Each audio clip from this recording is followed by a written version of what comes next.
All right, I want you to picture a scene with me for a second. Okay. The date is December 8th, 1941.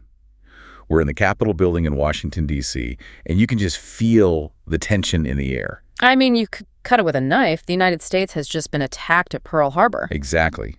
And a man stands up at the podium to address a joint session of Congress. This is the day of infamy speech, of course. It's one of the most recorded moments in American history. It is, and we've all seen that footage, right? The black and white film. Mm-hmm.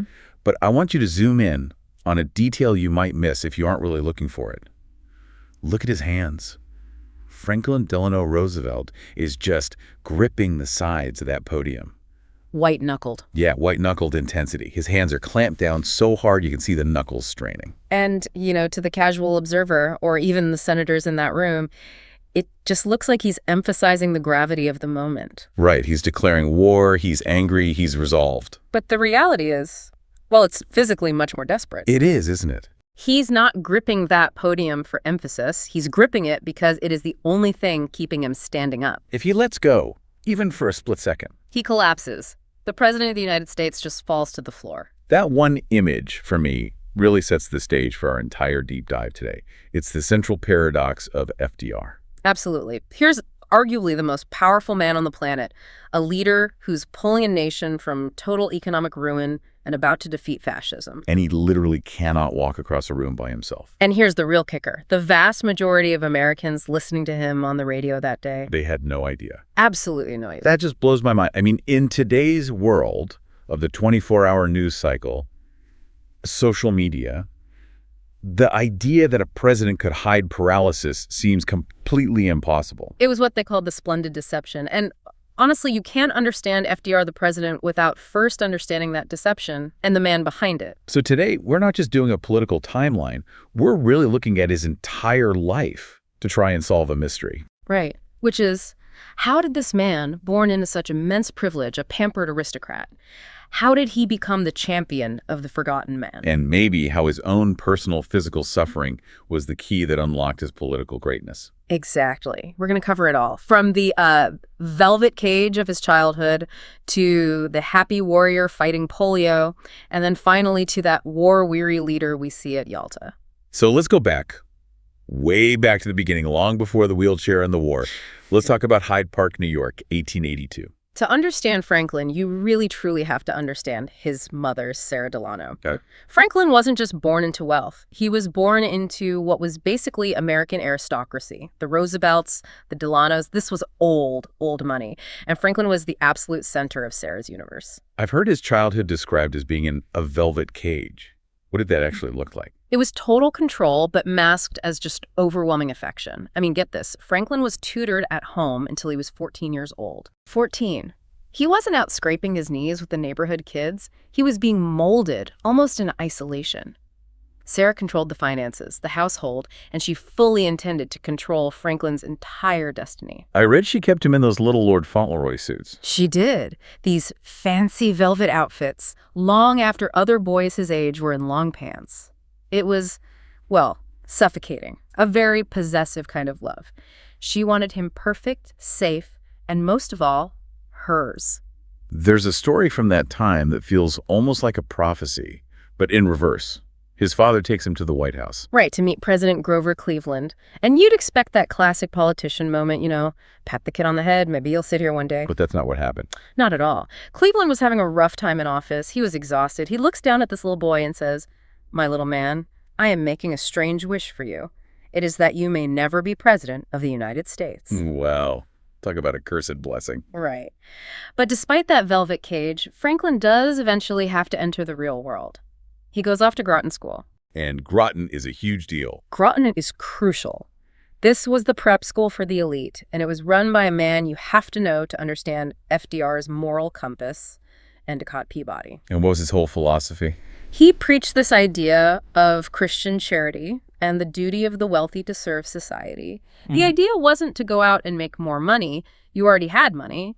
The goal was public service. A kind of noblesse oblige. Exactly. A very paternalistic view, but it planted a seed in Franklin. Socially, though, Franklin wasn't a big star at Groton. He was a bit of an outsider. Really? Yeah, he tried very hard to fit in, but he wasn't the football captain or the top scholar. He was maybe a little too eager to please. He then moves on to Harvard in 1900. And if you look at his grades, he was, what, a C student? Academically average, yeah. Yeah. But his social ambition was off the charts. He focused on climbing that ladder. He becomes the editor of the Harvard Crimson, this student newspaper. Which is significant. It's very significant because it shows he knew how to manage people, how to shape a narrative, and how to network. But this whole time, he is living in a massive, massive shadow. His cousin's shadow. His fifth cousin, Theodore Roosevelt. Teddy becomes president in 1901 while Franklin is still at Harvard. Wow. And Franklin absolutely idolized him. TR was everything he wanted to be. Everything. The energy, the reforming zeal, the man with the big stick. Franklin essentially looked at TR's career path and said, okay, I'm going to do exactly that. He even started copying his mannerisms, didn't he? The glasses. The pince-nez glasses, absolutely. The way he tilted his head back, the booming voice. It was hero worship, pure and simple. And he takes it a step further by marrying into TR's immediate family. In 1905, he marries Eleanor Roosevelt. His fifth cousin once removed. Right, which we can set the family tree aside for a moment. The wedding itself sounds like it was a bit of a disaster for Franklin's ego. Oh, it was the TR show completely. President Theodore Roosevelt gave the bride away, and at the reception, the president is holding court in the middle of the room, telling stories, and the entire crowd just gravitates to him. Leaving Franklin and Eleanor where? Essentially standing alone by the punch bowl, the president of the United States was the star of their wedding. But let's talk about Eleanor for a second. In these early days, she's not the icon we remember her as. Not at all. She was painfully shy, very serious, and deeply uncomfortable in the spotlight. Franklin was the charmer, the social butterfly. On paper, it seems like a total mismatch. But she brought something he lacked. She brought the depth. Eleanor is the one who would eventually force him to look at the harder, uglier realities of the world that his privilege had shielded him from. So Franklin starts to climb that political ladder, and it feels like he's just following a script. It's TR's script, almost line for line. In 1910, he runs for the New York State Senate. This is interesting. He runs as a Democrat in a heavily Republican district, and he wins. He wins. It's a combination of things. He's young, tall, handsome, and he has that magic name, Roosevelt. Even if you were a Republican, you probably liked Roosevelt. And then, just like the script says, he becomes Assistant Secretary of the Navy in 1913. Just like Teddy. Exactly like Teddy, and he loved that job. He modernized the fleet, he learned the inner workings of Washington, and he built a huge list of contacts. This period basically taught him how the entire federal bureaucracy worked. So by 1920, he's ready for the national stage. He runs for vice president. Right, with James Cox on the ticket. And they get absolutely steamrolled by Warren Harding. It wasn't even close. But for Franklin, it wasn't a total loss. No, it was a successful defeat. He toured the country, he made speeches, he cemented his image as the golden boy of the Democratic Party. He was energetic, athletic, ambitious. I mean, he had the entire world at his feet. And then, in a single moment, everything just stops. August 1921. Campobello Island. This is the moment that cleaves his life in two. He's on vacation at the family estate. He's out sailing, he helps fight a forest fire, he goes for a swim in the icy Bay of Fundy. He goes to bed that night just feeling tired. And then the nightmare begins. It's horrific. He wakes up with a raging fever, then paralysis starts in his legs and just begins creeping upward through his body. The pain was apparently excruciating. We often think of paralysis as just a lack of feeling, but for him, his skin was so hypersensitive that the simple weight of a bedsheet caused him agony. A breeze from an open window felt like his legs were on fire. He was 39 years old, and the diagnosis was infantile paralysis polio, which was incredibly rare for an adult at that time. And the prognosis was just devastating. He was paralyzed from the waist down. The golden boy was suddenly, in the language of the day, an invalid. And this is where that velvet cage comes back into the picture. His mother, Sarah, has a very strong opinion on what he should do next. Oh, Sarah was adamant. She said, your public life is over. Come home to Hyde Park. We have money. You can live as a country gentleman, collect stamps, and live a quiet life. She wanted him to retire from the world. And to be fair, in 1921, that's what people in his condition did. Society wasn't built for accessibility. There were no ramps. If you couldn't walk, you basically disappeared from public view. Exactly. Disability was seen as a complete disqualification for public life. But Eleanor and his fiercely loyal political aide, Louis Howe, they fought back. They knew it would destroy him. They knew that if Franklin retired to Hyde Park, his spirit would just wither and die. They insisted he stay in the game. But before he could even think about politics, he had to try and cure himself. He spends the next 7 years in the wilderness, essentially. He was absolutely convinced he could force his legs to work again.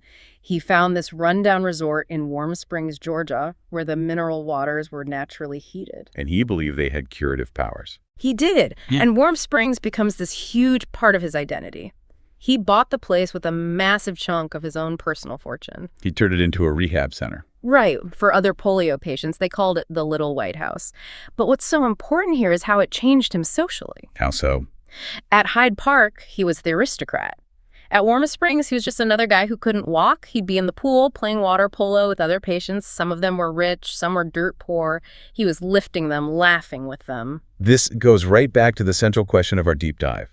You have historians who argue this is where the arrogance finally burned off him. Precisely. Before polio, Franklin could be a bit of a snob.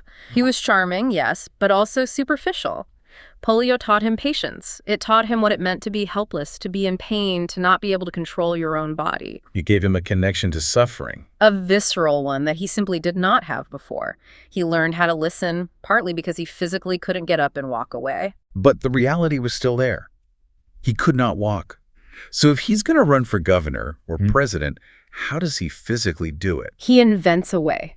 And it was pure theater and incredibly physically demanding. What did it involve? He had these heavy steel braces made. They weighed about 7 pounds each. They would lock at the knee, basically turning his legs into stiff pillars. So he could stand, but he couldn't take a step. Exactly.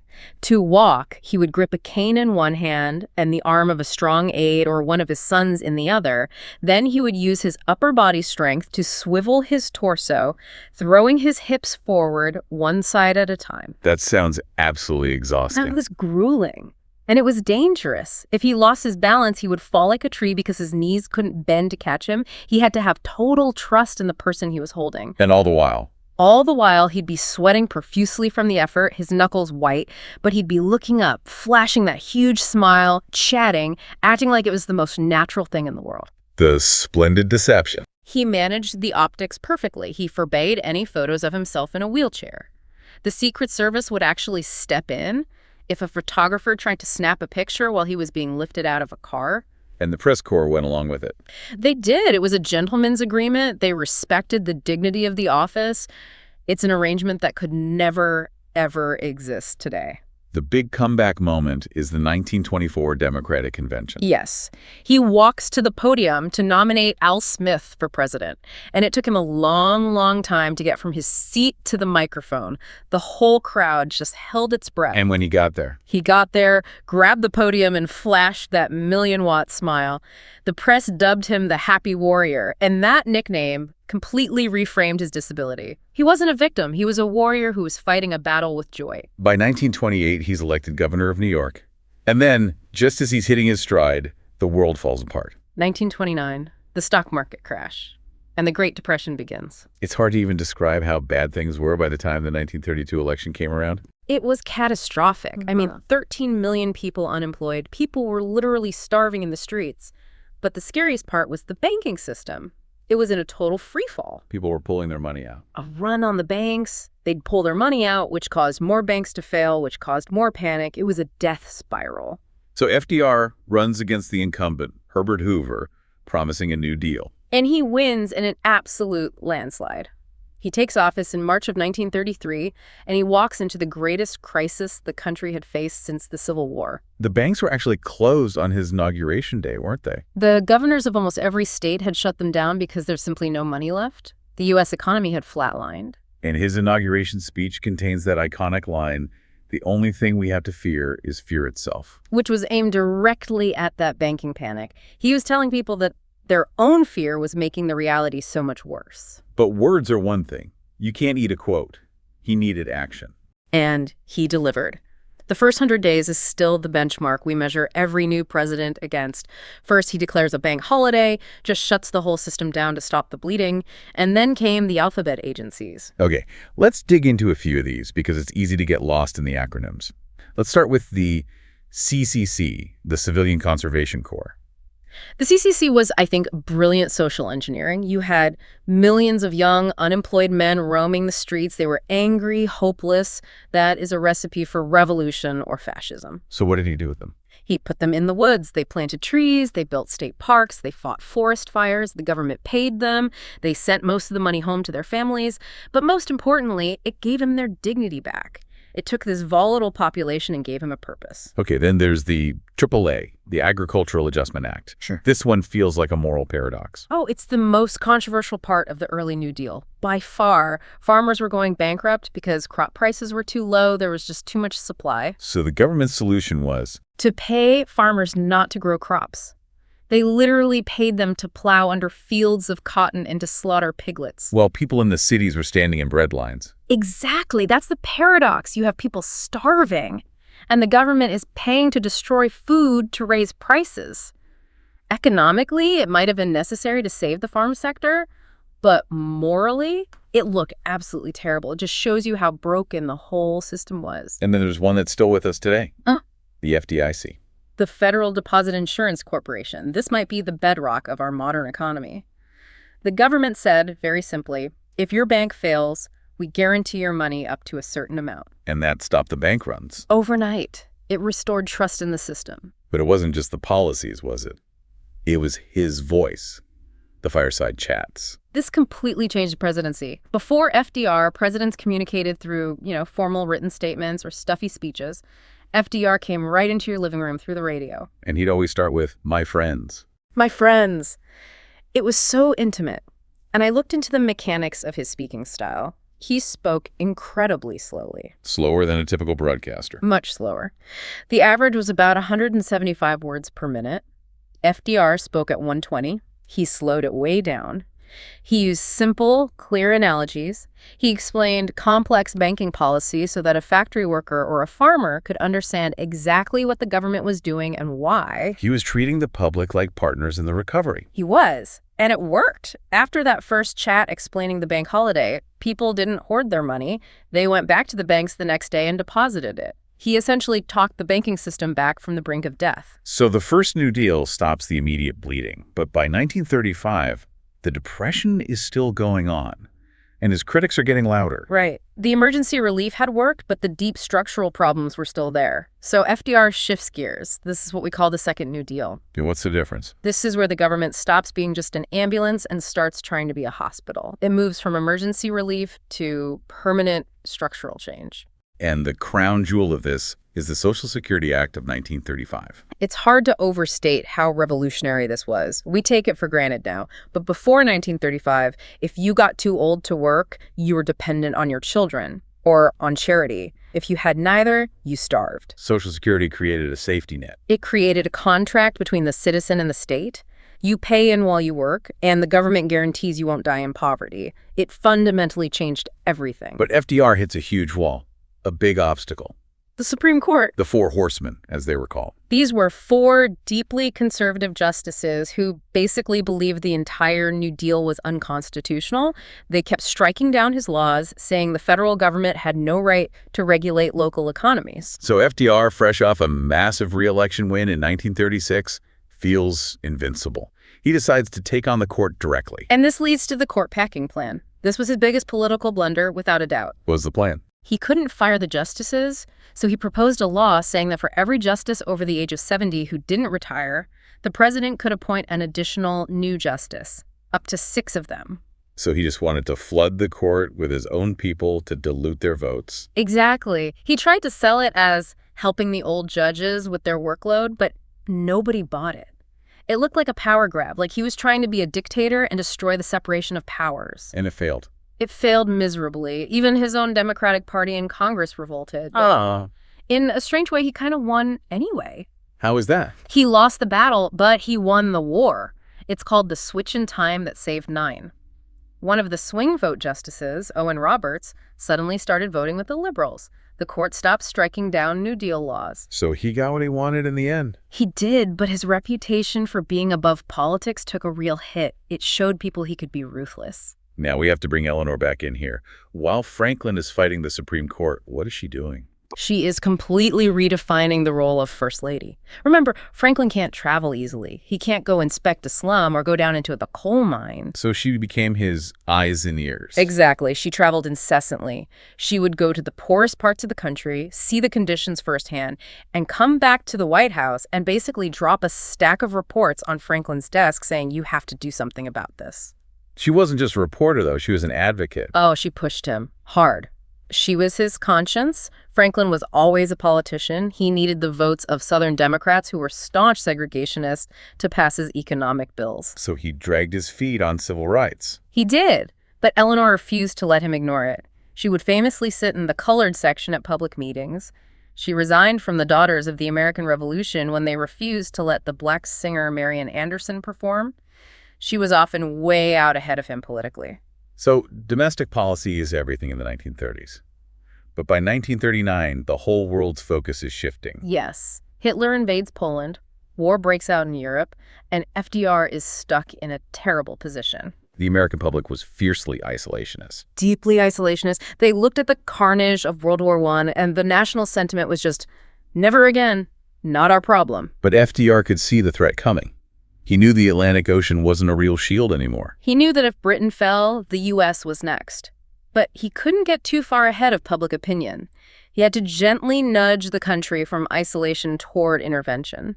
And the masterpiece of this period is Lend-Lease in 1941. I love the analogy he used to sell this to the public. It's a classic FDR communication. Yep. Britain is broke, they can't afford to buy weapons anymore, and Congress won't let FDR just give them money. So he comes up to the Lend-Lease. And he tells the American people, suppose my neighbor's house is on fire. I don't sell him my garden hose. I lend it to him to put out the fire, and when the fire's out, he gives it back to me.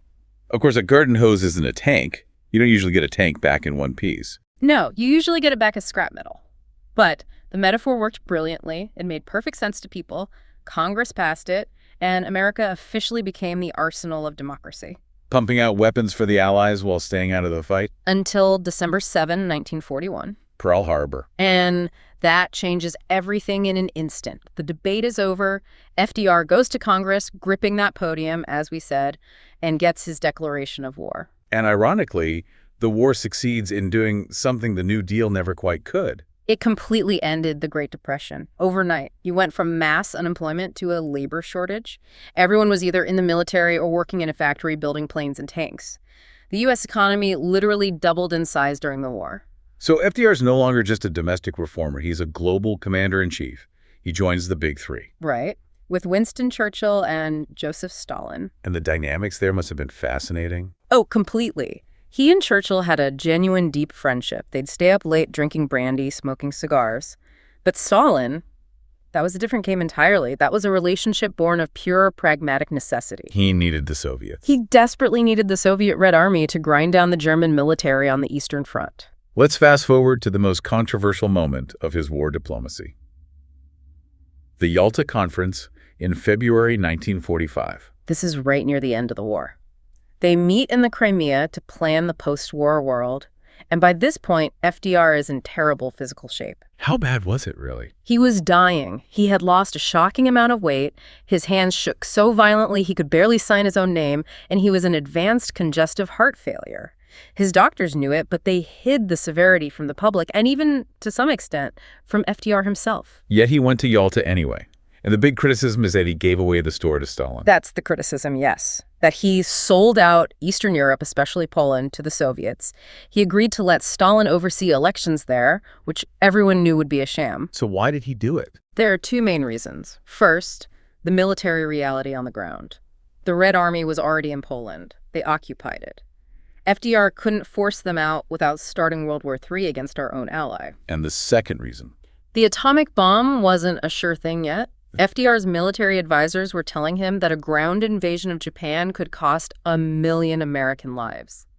He desperately needed Stalin to promise he would enter the war against Japan after Germany was defeated. So he traded Polish independence to save American lives in the Pacific. It's a brutal, brutal calculation, but that's the burden of leadership. And he also got his ultimate prize. Stalin agreed to join his dream project, the United Nations. FDR truly believed the UN would be the place to fix these problems down the road. He comes back from Yalta just frail and exhausted, and yet he had just won a fourth term in 1944. Which is just mind-boggling today. He ran because he truly believed he was indispensable, that he was the only one who could see the war through to the end. In April 1945, he goes to Warm Springs to rest. He's sitting for a portrait, it's a quiet afternoon, and suddenly he touches his temple and says, "I have a terrific headache." It was a massive cerebral hemorrhage. He collapsed and died just a few hours later, April 12, 1945. The reaction across the country must have been overwhelming. It was seismic. You have to remember, for an entire generation of young Americans, the soldiers fighting in Europe and the Pacific, FDR was the only president they had ever known. He had been the voice on the radio for 12 years. People openly wept in the streets. It was like the nation had lost its father. And he didn't live to see the final victory. No. Hitler committed suicide just a few weeks later, and the war in Europe ended. But his legacy was set. He built the modern American government, he led the alliance that defeated fascism, and he was the chief architect of the United Nations. And he managed to change the Constitution one last time, even after his death. That's right. The 22nd Amendment, ratified in 1951, it limited all future presidents to 2 terms. It was a direct response to FDR's 12 years in office. The country decided that no matter how great a leader was, that much power in one person's hands for that long was just too dangerous for a democracy. So as we wrap up this deep dive, we come back to that paradox we started with. The man who couldn't walk, but who carried the weight of the free world on his shoulders. And it really brings us back to that question of suffering. Would the wealthy aristocrat from Hyde Park have really cared about the hungry and the unemployed if he hadn't spent 7 years just trying to move his own toe? I don't think so. Polio broke him physically, but it remade him into the leader the country and the world needed at that moment. And that leaves us with a final thought for you, our listeners. FDR consolidated power like no other president before or since. All those alphabet agencies, the executive orders, trying to pack the court. Was that a necessary shield against the chaos of the Depression and the threat of Hitler? Or did it set a dangerous precedent for executive power that we are still grappling with today? That is the big question. It is. We'd love to hear what you think. Was the New Deal the right move for America? Or did the government grow too big, too powerful? Let us know your take in the comments. And if you enjoyed this deep look into the life of Franklin Roosevelt, make sure to like and subscribe to History Titans. We have got plenty more biographies of the figures who shaped our world coming your way. Thanks for listening. We'll see you on the next deep dive.